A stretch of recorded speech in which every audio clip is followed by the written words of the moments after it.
Ketua Lembaga Perlindungan Anak Indonesia Seto Mulyadi menjadi sorotan lantaran memberikan perlindungan kepada anak-anak Irjen Ferdy Sambo.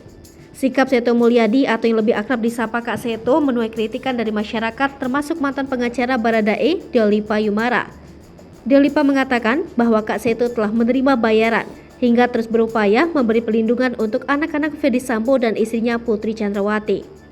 Seperti diketahui, Putri Chandrawati saat ini menjadi salah satu tersangka atas kasus pembunuhan Brigadir J. Deolipa mengatakan, LPAI tak sepatutnya turun tangan mengurusi anak pejabat yakni Ferdy Sambo dan biarkan anak Ferdy Sambo tersebut biarlah diurus oleh keluarganya.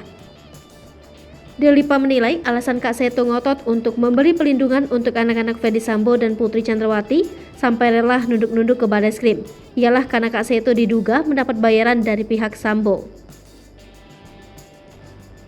Dugaan Deolipa itu pun dikuatkan dengan membandingkan nasib anak-anak Ferdy Sambo dengan anak-anak Angelina Sondah yang dulu juga pernah terlantar dulu. Hal ini lantaran Angelina Sondah dipenjara karena kasus korupsi. Deolipa mengatakan mengapa saat itu Kak Seto tidak hadir untuk melindungi anak-anak Angelina Sondah tersebut. Tak hanya Deolipa Yumara, warganet pun turut geram dengan perlakuan ketua LPAI itu. Sebelumnya diberitakan, Ketua Lembaga Perlindungan Anak Indonesia Seto Mulyadi menyarankan agar anak bungsu Irjen Ferdy Sambo yang masih berusia 1,5 tahun tidak dipisahkan dari ibunya Putri Chandrawati yang juga berstatus tersangka dalam kasus pembunuhan Brigadir J.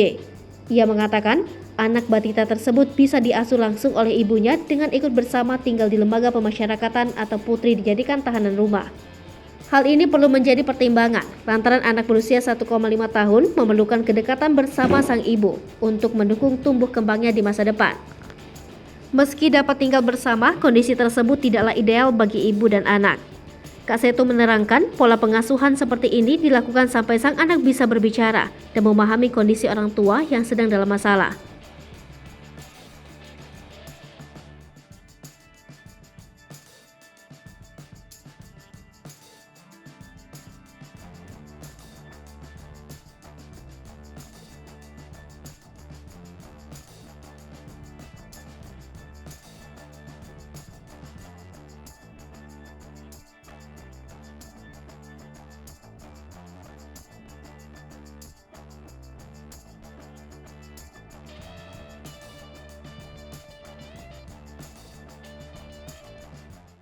Hai pemirsa Sri Popo TV, jangan lupa komen, like, dan subscribe, serta tonton terus berita-berita terupdate